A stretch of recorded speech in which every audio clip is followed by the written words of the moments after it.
आज की वाणी है 25 जून 1967। रिकॉर्ड चला है मुखड़ा देख ले प्राणी जरा दर्पण में। बच्चे जब बैठते हैं सुनते हैं तो अपने को आत्मा निश्चय करके बैठे और ये निश्चय करें कि परमात्मा बाप हमको पढ़ाए रहे हैं। ये सब डायरेक्शन अथवा मत एक ही बाप देते हैं। उस डायरेक्शन या श्रीमत को ऊंच से ऊंच मत कहा जाता है। अर्थात एक और निष्कर्ष साकार दुनिया की बात है या निराकार दुनिया की बात है? साकार की बात है। निराकार में तो निराकारी धाम में सब आत्मा एक जैसी बिंदु बिंदु बिंदु बिंदु आत्माओं का बाप ज्योति बिंदु शिव भी बेहद का बाप है। और इस साकारी शक्ति में मनुष्य शक्ति का पिता भी बेहद का बाप है। दोनों है ऊंचे से ऊंचे अथॉरिटी।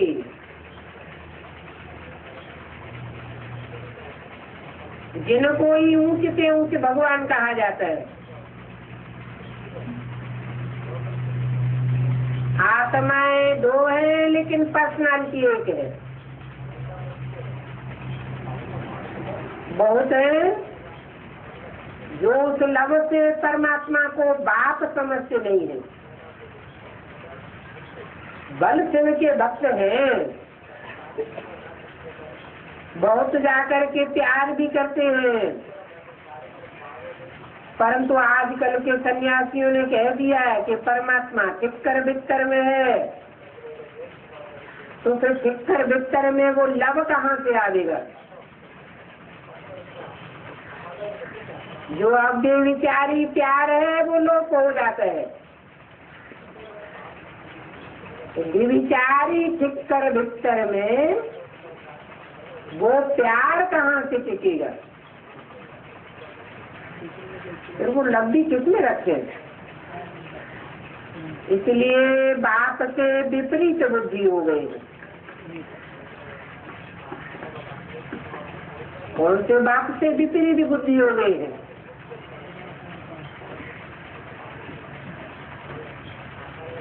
भक्ति में जब कोई दुख व रोग आदि होता है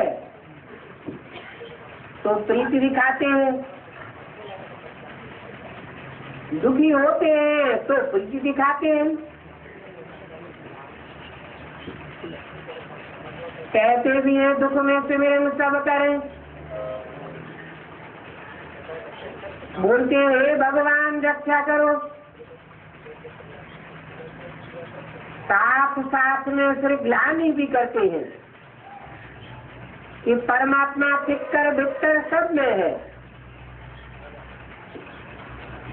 तो ठिक्कर बिक्कर रक्षा कैसे करेंगे?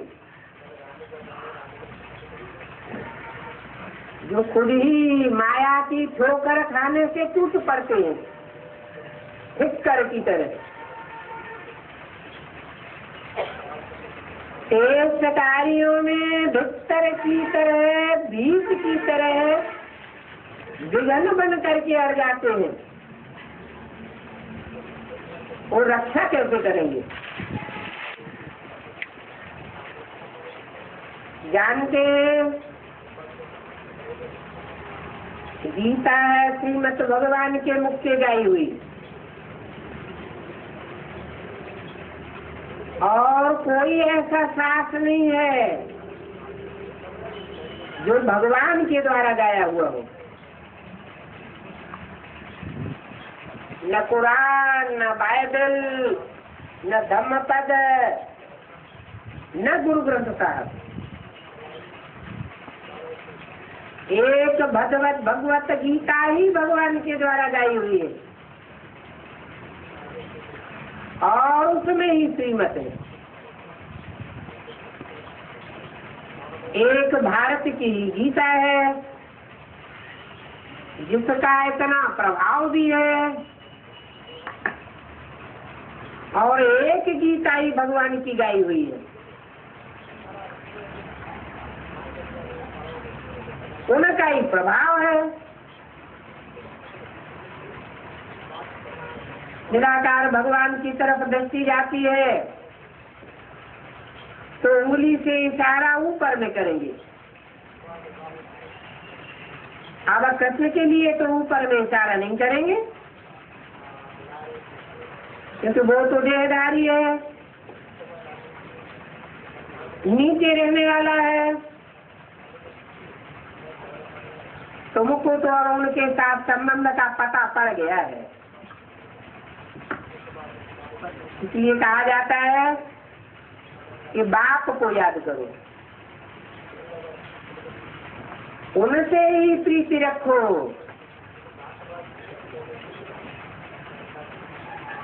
इनसे नहीं। ये तो बच्चा बुद्धि का पार्ट बजाने वाला है। आत्मा अपने बाप को याद करती है। अभी वो बाप भगवान बच्चों को पढ़ाए रहे हैं तो बहुत नशा करना चाहिए और नशा भी बहुत जल्दी चढ़ना चाहिए। ऐसे नहीं कि ब्राह्मणी सामने हो तो नशा चढ़ा रहे और ब्राह्मणी सामने नहीं आवे तो नशा उड़ जावे। बस ब्राह्मणी के बिना तो हम क्लास भी नहीं कर सकते। बाबा कोई कोई सेंटेंस के लिए समझाते हैं कि कहीं से तो ब्राह्मणी 5-6 मास भी बाहर निकल जाती है। तो बहुत ऐसे क्लासेस हैं जो भाई बहने अपने आप क्लास संभालते रहते हैं क्योंकि ईश्वरीय पढ़ाई तो बहुत साधारण है। कोई कोई तो ब्राह्मणी के बिना जैसे कि अंधे लूले हो जाते हैं।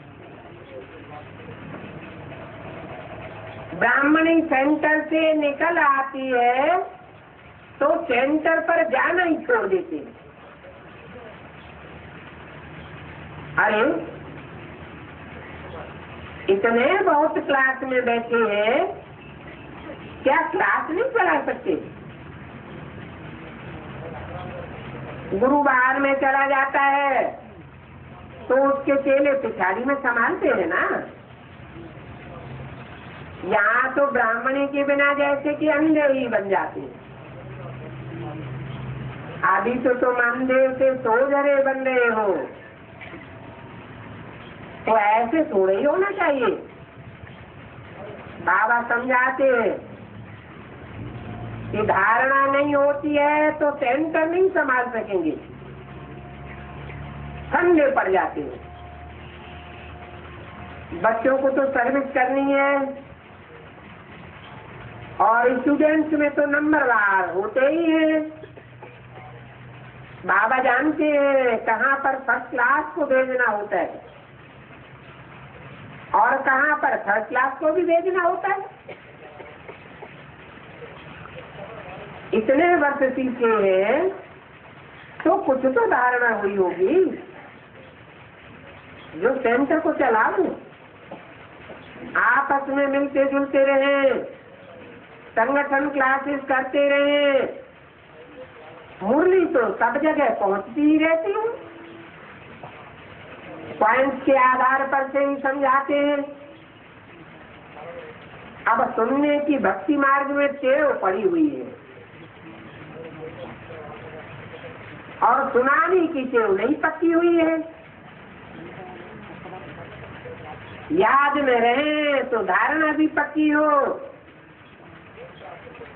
सेंटर पर ऐसी तो कोई होनी चाहिए ना जो कहे कि अच्छा ब्राह्मणी चली जाती है तो हम संभाल लेंगे। बाबा ने ब्राह्मणी को कहीं सेंटर पर भेजा है सर्विस करने के लिए, तो ब्राह्मणी के बगैर भुज नहीं जाना चाहिए। ब्राह्मणी जैसे नहीं बनेंगे तो दूसरों को आप समान कैसे बना देंगे? मुरली तो सबको ही मिलती है, तो बच्चों को खुशी होनी चाहिए हम गद्दी पर बैठ समझा रहे। हर एक प्रैक्टिस करने पर ही तो सब चुगल बन सकते हैं। तो बाबा पूछते हैं सर्विसेबल बने हो तो कोई भी नहीं निकलते हैं। सर्विस पर जाने के लिए तो झूठ मूठ की बीमारी का भी सर्टिफिकेट ले सकते हैं।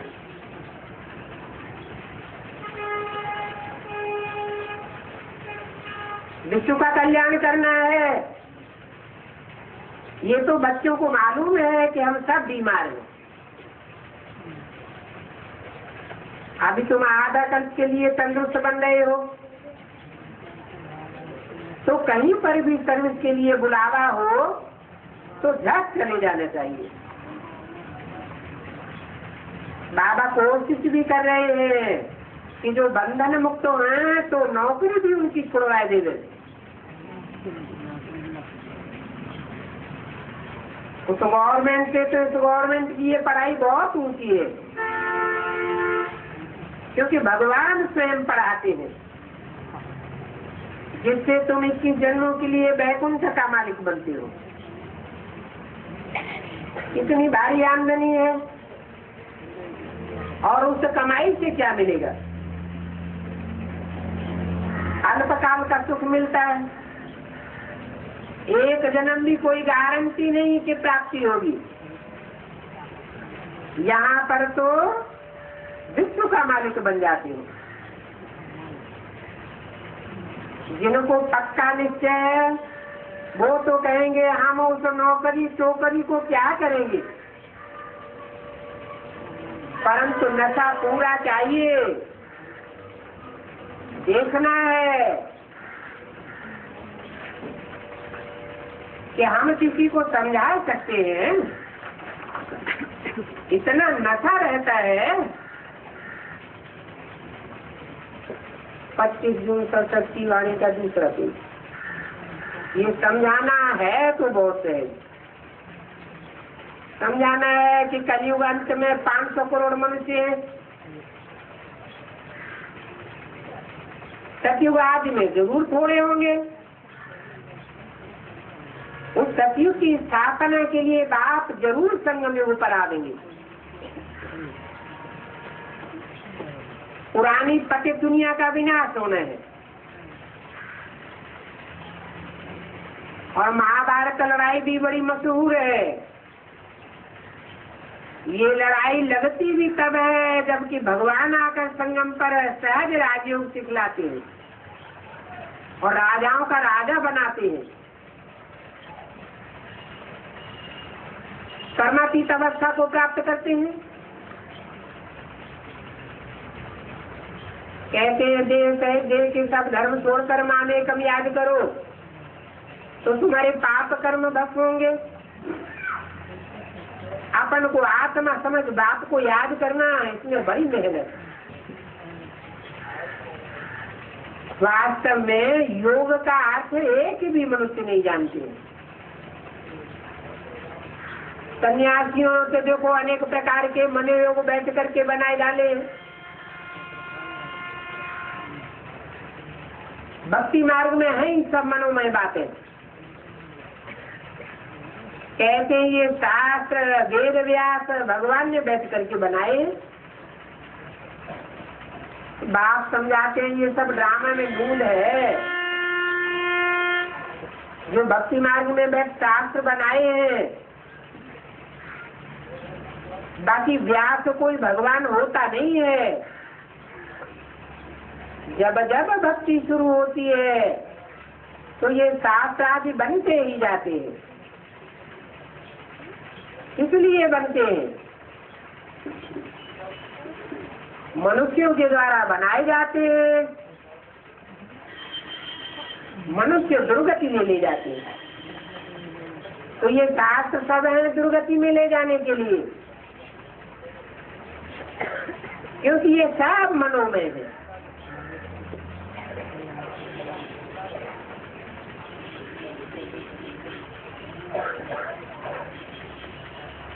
मन अलग चीज है और बुद्धि अलग चीज है। इन मनोमय शास्त्रों से कोई फायदा नहीं है। तुमको तो बुद्धिमानों की बुद्धि मिली हुई है, बुद्धिमानों की बुद्धि है बाप, तो तुमको कोई नुकसान नहीं है। उन मनोमय शास्त्रों को पढ़ने वालों को तो नुकसान ही नुकसान है। जन्म जन्मांतर झूठी गीता पढ़ते आए, तो देखो झूठी गीता में और सच्ची गीता में कितना फर्क है, रात दिन का फर्क हो जाता है। झूठी गीता में मनुष्य की छाप है और सच्ची गीता में भगवान की छाप है।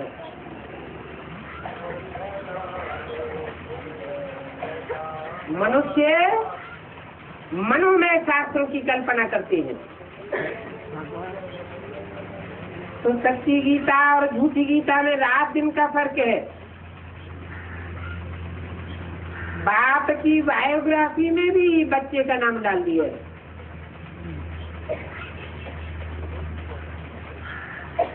बाप की बायोग्राफी है श्रीमद् भागवत, उसमें कृष्ण बच्चे के चरित्र लिख दिए।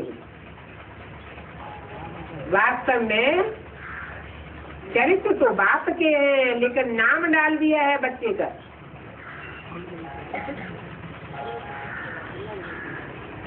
शूटिंग कहाँ होती है? ब्राह्मणों की संग में भी दुनिया में ही ये सब शूटिंग होती है। यज्ञ के आदि में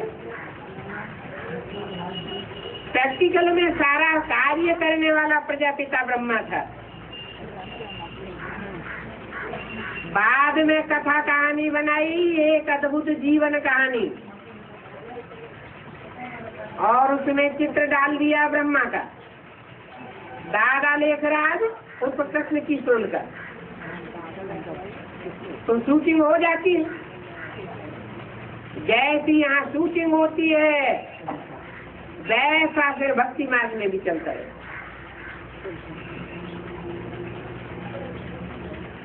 बाप की जीवन कहानी है बिल्कुल अलग। वो पुनर्जन्म रहित है, और वो बच्चा जो कि पूरे 84 जन्म लेता है, उसका नाम डाल दिया है। शूटिंग पीरियड में भी बेहद के जन्म लेता है, निश्चय निश्चय के जन्म के चक्र में आता है।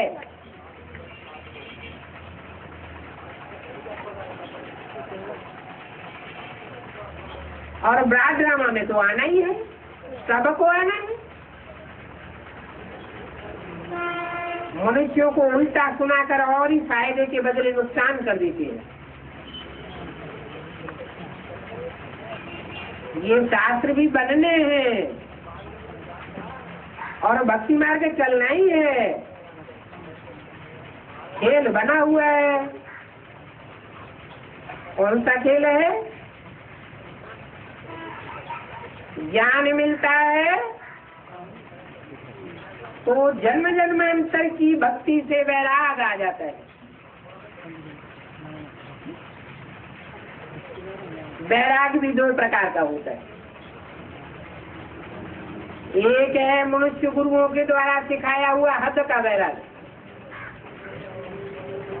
और एक है है भगवान के द्वारा सिखाया हुआ बेहद का वैराग्य।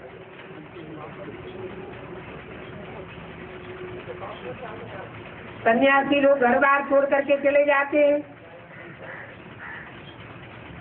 वो भी तब चले गए थे जब सतोगुणी थे।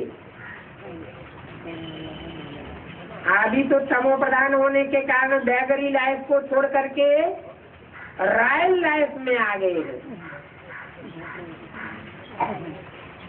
शूटिंग कहाँ होती है? ब्राह्मणों की संगति भी दुनिया में ही।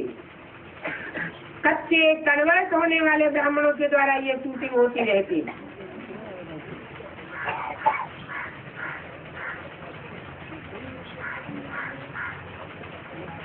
पहले एकांतवासी थे, अभी बड़े बड़े शहरों में घुस पड़े हैं। बड़े बड़े फ्लैट्स, मोटर्स आदि सब कुछ है, परंतु भक्ति मार्ग के फॉलोअर्स इतने पत्थर बुद्धि हैं कि कुछ भी समझते नहीं है कि इन्होंने घर बार छोड़ा है या ग्रहण किया है। सब उनके चरणों में झुकते रहते हैं। ये नहीं समझते कि ये तो तमो प्रधान बन गए।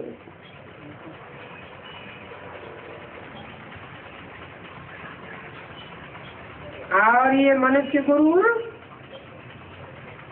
आज तो गवर्नमेंट के भी गुरु बन करके बैठे हैं।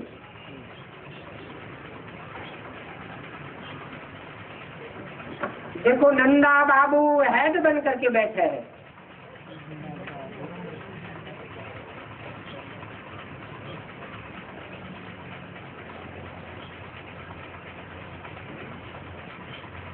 पूरा नाम क्या था? नंदा बाबू का पूरा नाम क्या था? सड़सठ की वाणी है, गुलजारी लाल नंदा।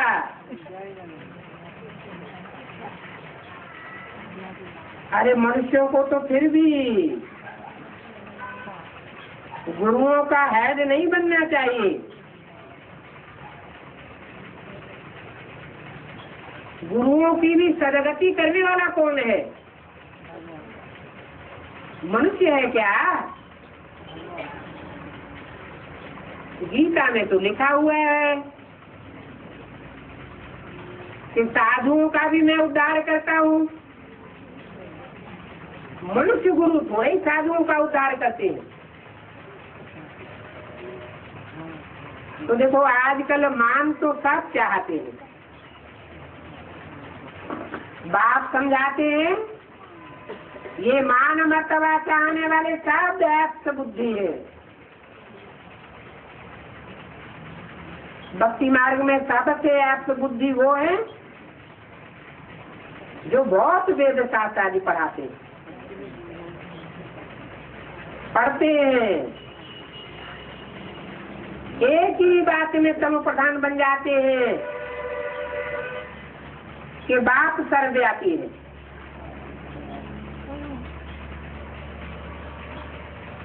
जैसे कि बाप को गालियां देते हैं, तम प्रधान बनते जाते हैं। बाप तो एक व्यापी बन करके आता है, सर्वव्यापी बन करके तो आता नहीं हूँ।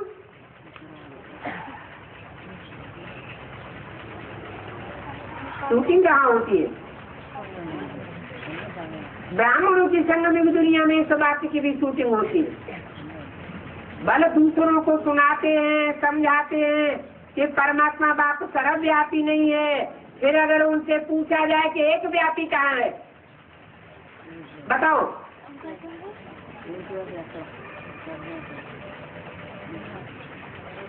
तो बताए नहीं सकेंगे। खुद भी मुझे हुए हैं, पब्लिक को भी मुझाए देते हैं। भारतवासियों को बाप से बिल्कुल बेवकूफ विपरीत बुद्धि बनाई दिया।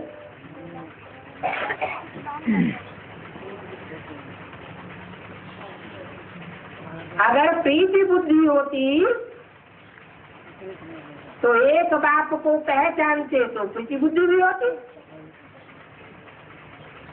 फिर गाली थोड़े देते। बाप कहते हैं सबसे जास्ती गाली मुझे देते हैं।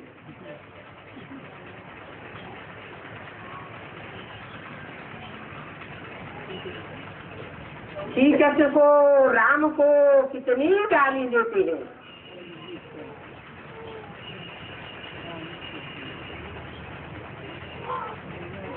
ये सब बातें बाप बैठ समझाते हैं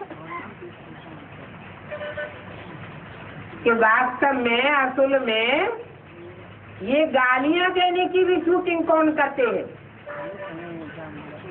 कहाँ करते हैं ये ग्लानी? ये संगम युग में ही सारी शूटिंग होती है।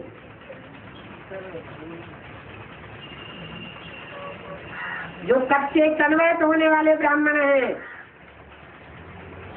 ब्रह्मा की औलाद तो बनते हैं,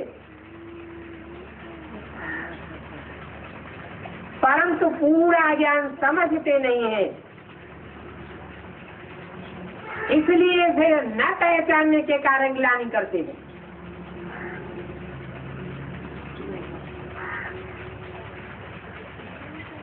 समझते भी नहीं है कि जो राम है तो ही कृष्ण कैसे है। भक्ति मार्ग में तो कहते रहते हैं कि तू ही राम है, तू ही कृष्ण है।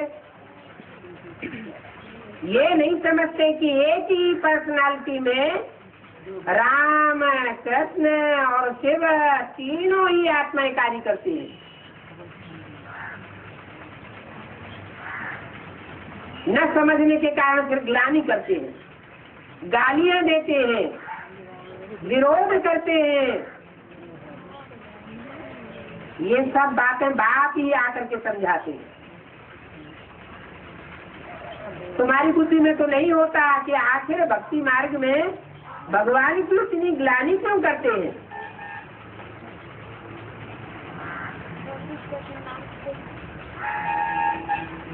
भक्त हैं ही सब वैश्यालय में रहने वाले।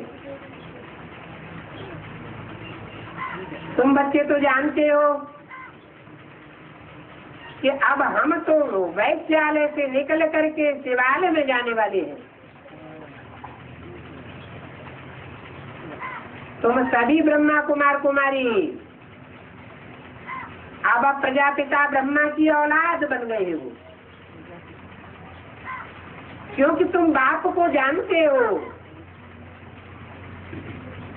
वो तो अपने बाप को जानते ही नहीं, अम्मा ही अम्मा करते रहते हैं।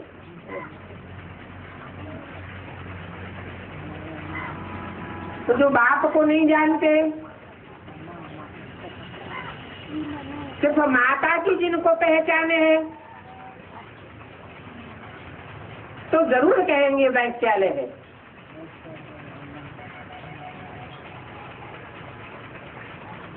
तुम तो भाई बहन बन गए, क्योंकि माता पिता दोनों की प्रैक्टिकल में औलाद हो। तुम्हारी भिखारी दृष्टि जा ही नहीं सकती।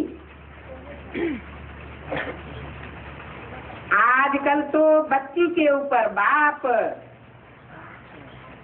भाई बहन के ऊपर भाई,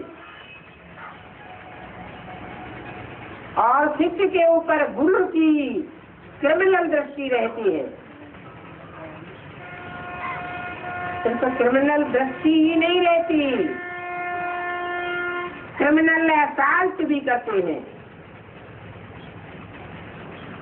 तमो प्रधान बन गए हैं।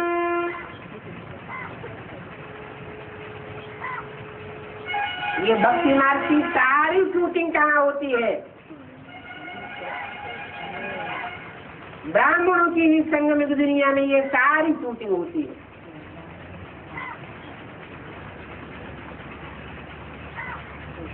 तमो प्रधान बन गए हैं ना। साधु संत आदि भी गंदे काम करते रहते हैं।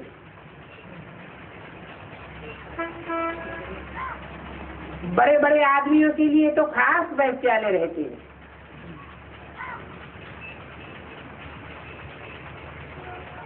इनका नाम ही है वैश्यालय, नरक।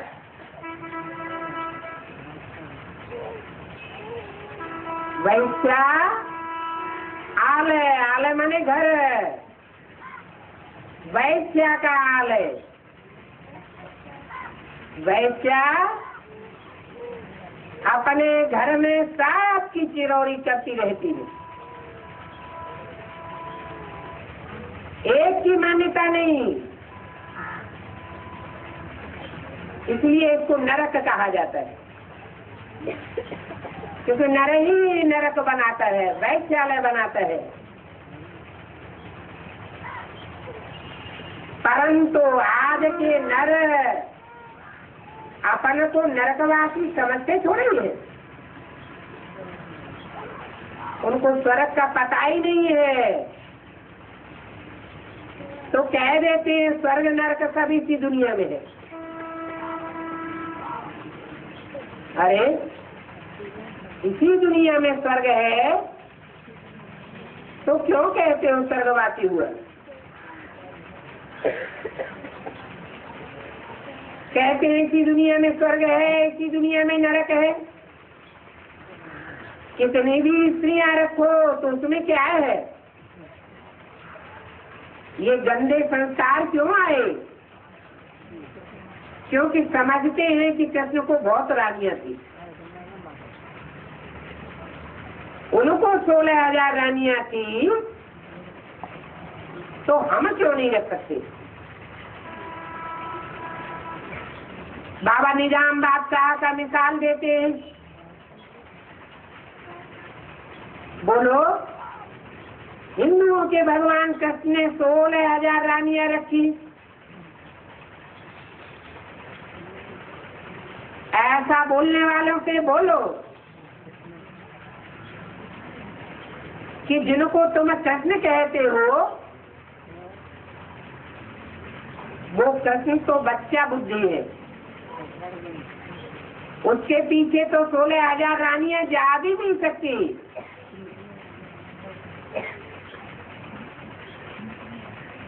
भगवान बाप राजयोग सिखा देंगे तो बच्चे के द्वारा सिखा देंगे क्या? बच्चा बैठ थोड़े ही राजयोग सीखेगा, वो राज की बातों को क्या जाने। वास्तव में भगवान बाप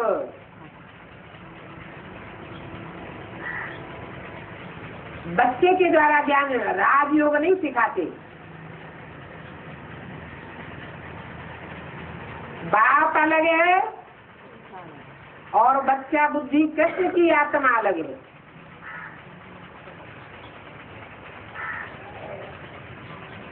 वो कहते हैं कृष्ण ने 16,000 रख ली तो हम 500 रख ली तो क्या हो जाता? तो देखो उन शास्त्रों से उन्होंने कितना गंदा उठाया।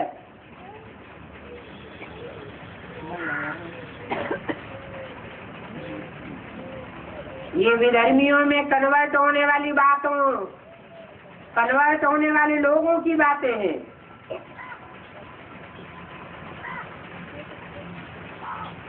जैसे अभी अभी आज के शंकराचार्य कहते हैं 4-4 शादियां हिंदुओं को भी करनी चाहिए, तो हमारी भी बहुत जनरेशन हो जाएगी। नहीं तो सारे हिंदू मुसलमान क्रिश्चियन धर्म में कन्वर्ट होते जाते हैं,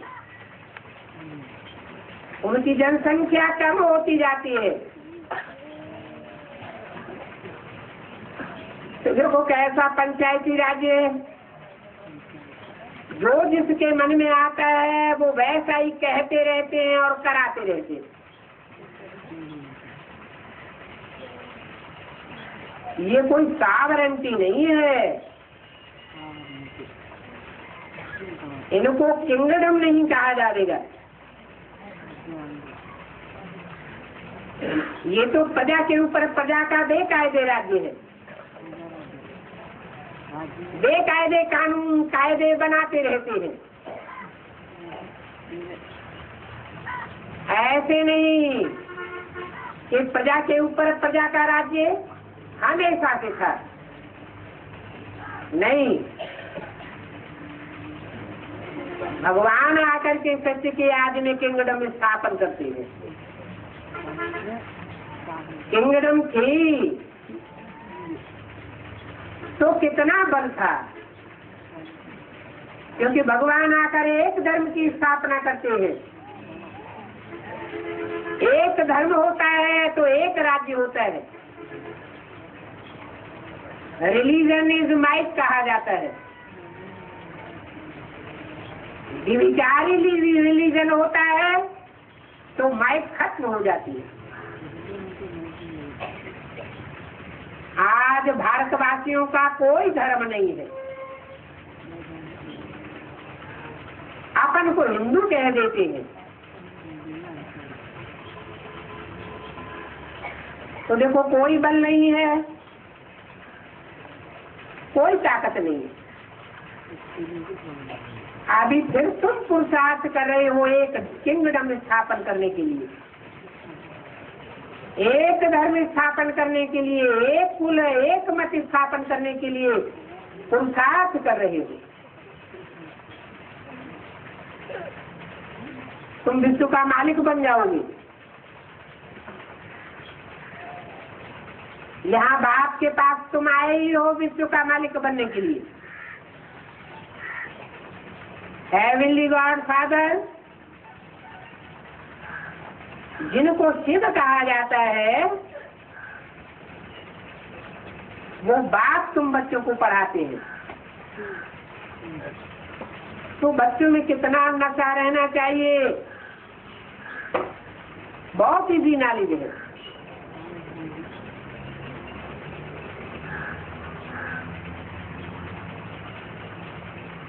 तुमको तो इतना नशा रहना चाहिए कि ब्राह्मणी पढ़ाने वाली क्लास में न भी हो तो तुम खुद बैठ करके क्लास चलाओ।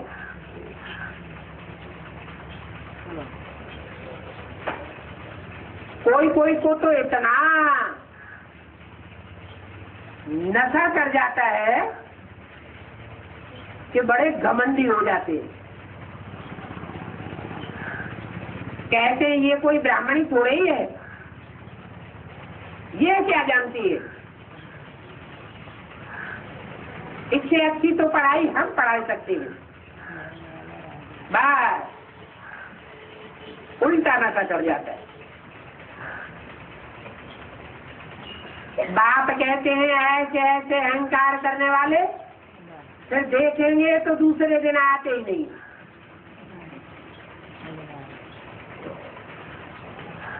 25 जून 1967 की वाणी का 3रा पेज।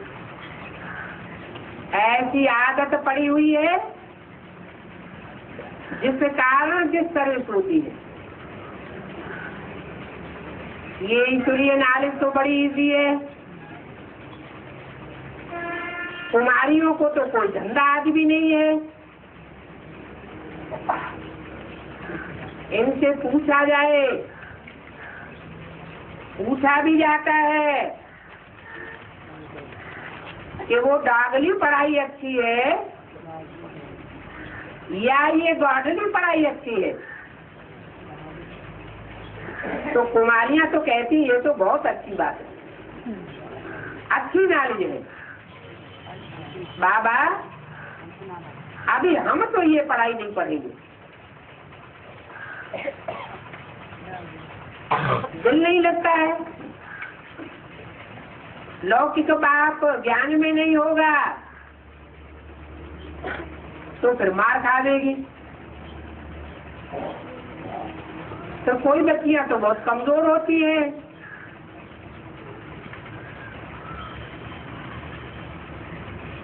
समझाना चाहिए ना कि अरे इस पढ़ाई से तो हम महाराजा बनूंगी, उस पढ़ाई से हम क्या पाई पैसे की रोकड़ी टोकरी करेंगे। नौकरी में तो इतना फायदा नहीं। ये पढ़ाई तो हमको 21 जन्मों के लिए स्वर्ग का मालिक बनाती है।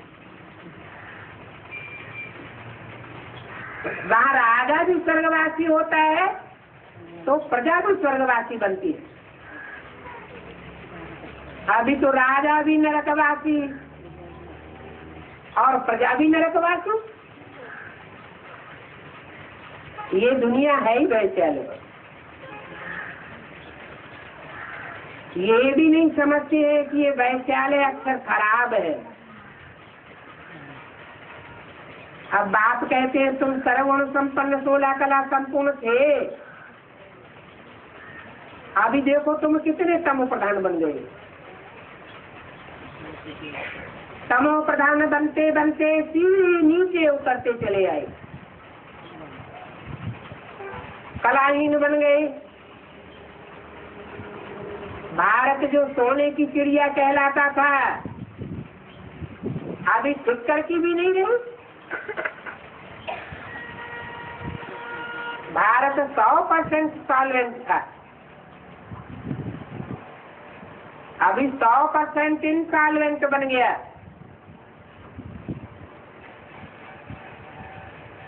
तुम जानते हो हम विश्व के मालिक थे,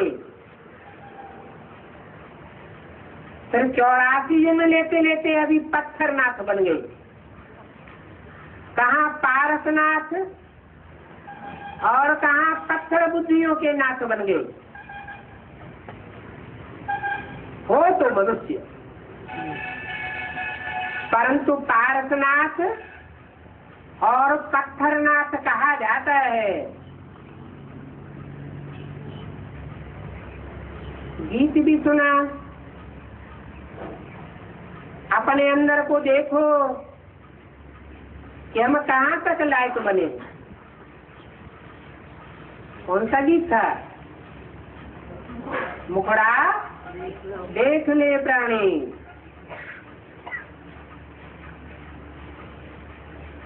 भारत का मिसाल है। बाप समझाते हैं ये सब बंदर संप्रदाय। कौन? जो बंदर बुद्धि से मंदिर लायक बनते हैं। मंदिर लायक बनते हैं तो पारसनाथ पारसनाथ नहीं बन जाते, और बंदर बनते हैं तो राम की सेना गाई जाती है।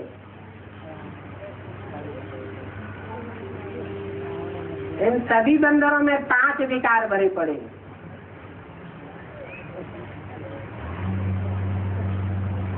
भ्रष्टाचार से पैदा होते हैं, भ्रष्ट आचरण छोड़ते ही नहीं। ये सन्यासी भी देखो जन्म तो विकार से ही लेते हैं, फिर संस्कारों के अनुसार चले जाते हैं सन्यास धर्म में। पुनर्जन्म तो सभी लेते हैं। जो पहले नंबर का शंकराचार्य होगा वो भी पुनर्जन्म लेते लेते इस समय तमो प्रधान बना हुआ है। जैसे ये लक्ष्मी नारायण सतो प्रधान थे, फिर अभी तमो प्रधान है। ऐसे ही सब धर्म के जो भी धर्म पिता हैं सतो प्रधान थे, अब तमो प्रधान है। पुनर्जन्म लेते लेते देखो क्या हाल हुआ। अभी तुमको तो देवी देवता कहलाते भी लज्जा आती, क्योंकि पतित तन है, वो तो जानते भी नहीं। बड़े फकुर से अपन को हिंदू कह देते हैं, और फिर जैसे सन्यासी लोग अपने को वो हम कह देते हैं, वैसे ये भारतवासी समझते हैं कि हम तो बहुत श्रेष्ठ हैं। अपन को अपने आप ही श्री श्री का टाइटल देते रहते हैं। श्री श्री 108 फलाना धर्म गुरु जी महाराज।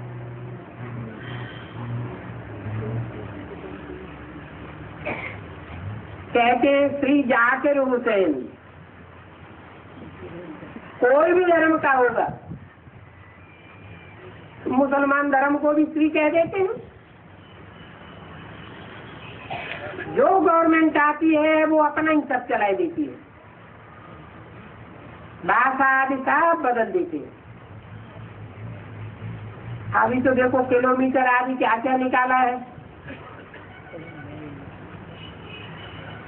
फिर नए सिरे सारा सब कुछ सीखना पड़ता है। ये सब टंटे करते करते दिन प्रति गिरते ही चले जाते हैं। गिरते गिरते एकदम भक्ति मार्ग की दुब्बड़ में गले तक फंस पड़ेगा। अभी तुम ब्राह्मण सभी को चोटी से पकड़ करके दुब्बड़ों से बाहर निकालते हो। कौन से तुम ब्राह्मण और कौन से सभी को चोटी से पकड़ के बाहर निकालते हो? तुम ब्राह्मण माना कौन, और चोटी तक जो गले तक दुब्बड़ में फंस जाते हैं वो कौन?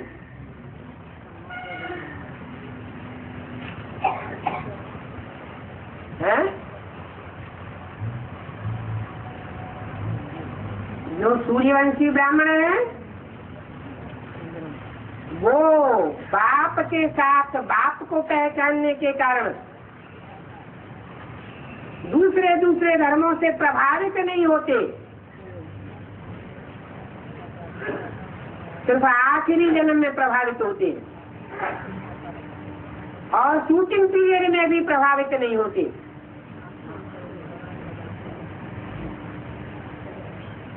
सिर्फ अंत में नीचे गिरते हैं। वो सूर्यवंशी ब्राह्मणों के लिए कहा कि तुम ब्राह्मण सभी को चोटी से पकड़ करके दुब्बड़ से निकालते हो।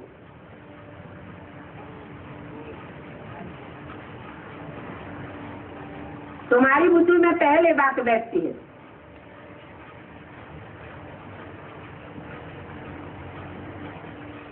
और कोई पकड़ने की जगह तो होती नहीं।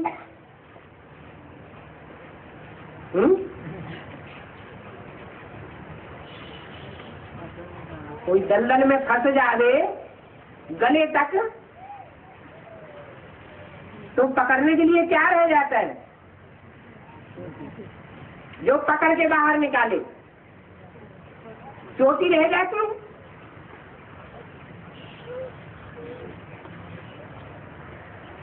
दुब्बड़ में तो ऐसे फंसे हुए हैं कि जो बात मत पूछो। भक्ति का ही राज्य है ना। अभी तुम कहते हो बाबा हम कल पहले भी आपके पास आए थे राजभाग पाने के लिए। लक्ष्मी नारायण के मंदिर तो भले बनाते हैं, लेकिन उनको ये पता नहीं है कि ये विश्व के मालिक कैसे बने। बनाने वाले ही नहीं जानते। अभी तुम तो कितने समझदार बने हो। तुम ये बात जानते हो कि इन्हें लक्ष्मी नारायण ने राजभाग कैसे पाया और फिर 84 जन्म कैसे लिए। बेला के कितने मंदिर बनाए हुए, जैसे गुड़ियों का खेल बना दिया है।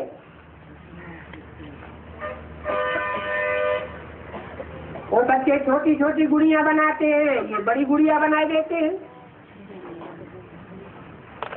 चित्र बना करके उनकी पूजा आदि करना और उनके ऑक्यूपेशन को नहीं जानना, ये तो गुड़ियों की पूजा हो गई। अभी तुम तो जानते हो कि बाप ने हमको कितना साहूकार बनाया था।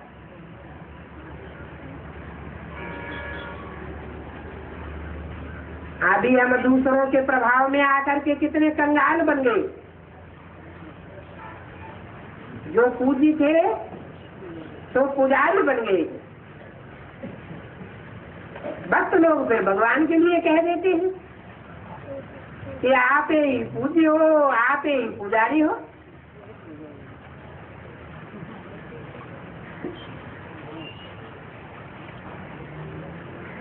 भगवान कैसे पूज्य और पुजारी बनता है?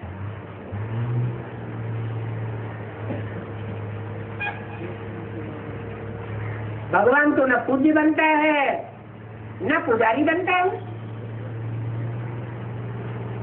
जैसे उन्होंने शिव शंकर को मिला के एक कर दिया है तो समझते हैं कि शंकर ही शिव है। बात समझाते हैं शिव भगवान अलग है और शंकर देवता अलग है। मनुष्य को भगवान कहना ये बात बुद्धि में बैठनी नहीं चाहिए।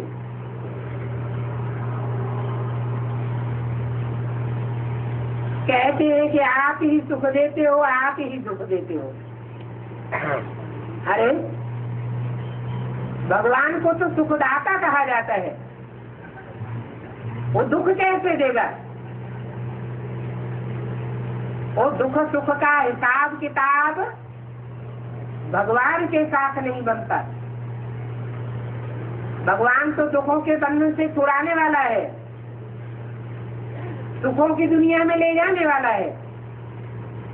हाँ, जिसमें मुकर्रर रूप से प्रवेश करता है उसका पाठ 63 जन्म भी सुखदायी बनने का और सुखदायी बनने का। मनुष्य सुख भी देते हैं, दुख भी देते हैं। मनुष्य को भगवान नहीं कहा जा सकता। हाँ, भगवान जब प्रवेश करते हैं तो कहते हैं कि तुम ऐसे ही समझो,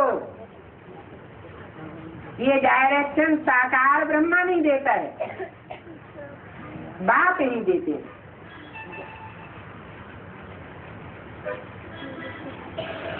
तो भक्ति मार्ग में समझते हैं सब कुछ भगवान ही करता है। इसी बात में मस्त हो जाते हैं। जैसे मुसलमान लोग कहते हैं अल्लाह मियाँ ने जमीन बनाई, अल्लाह मियाँ ने सूरज बनाया, अल्लाह मियाँ ने चांद सितारे बनाए। अरे अल्लाह मियाँ कैसे बना देगा? ये तो अनादि बातें हैं, अनादि चीजें हैं।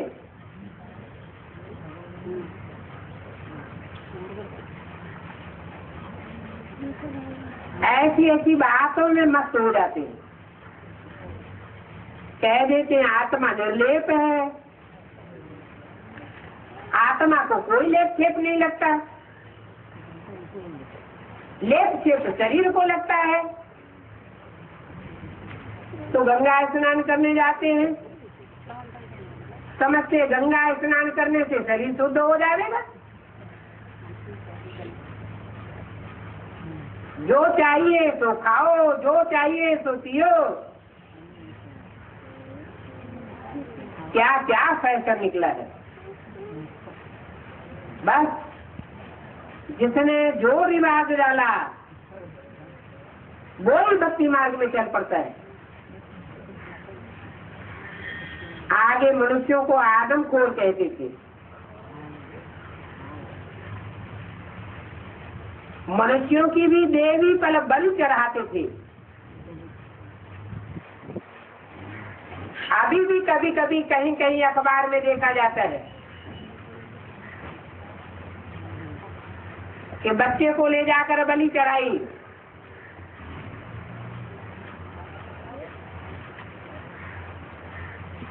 मनुष्यों की गति मति देखो कैसी हो गई है। अभी बाप बैठ समझाते हैं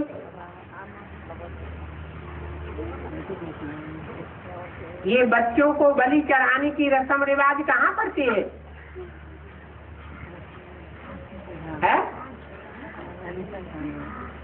कैसे?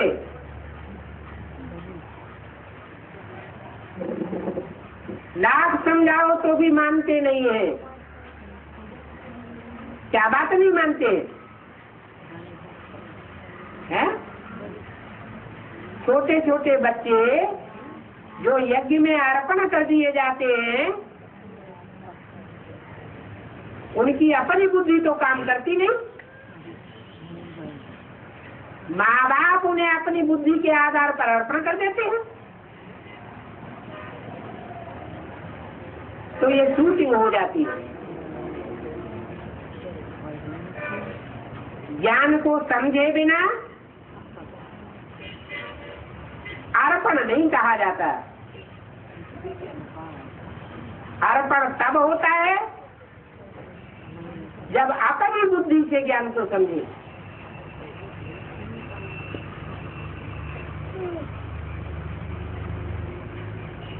अभी बाप तुमको वैश्यालय से शिवालय में नहीं चलते। सतयुग को क्षीर सागर कहा जाता है। वहाँ सब क्षीर खंड होकर के रहते हैं, और ये दुनिया तो है विषय सागर।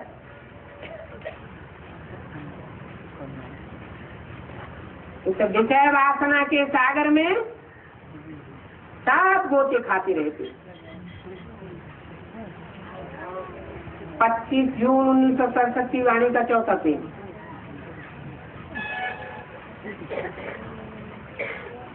तो यहाँ देखो समझाया जाता है कि मनुष्य अच्छी रीति से बात को समझे। सीढ़ी में पूरा 84 जन्मों का वर्णन है। इतनी सीढ़ी की सहज बातें भी किसी को समझ आ ही नहीं सकती है। तो बाबा समझेंगे कि ये पूरा पढ़ते नहीं है, इसलिए कोई को समझा ही नहीं सकते हैं। मन बुद्धि दुर्गति में पड़ी हुई है, तो दुर्गति में ही खोते हैं। जैसे बिच्चा के कीड़े होते हैं, उनको नाली से बिच्चा से निकाल करके साफ सुथरे धूप के स्थान में रख दो तो छटपटा के मर जाएंगे। ऐसे आज मनुष्यों का हाल हुआ पड़ा है। ओम शांति।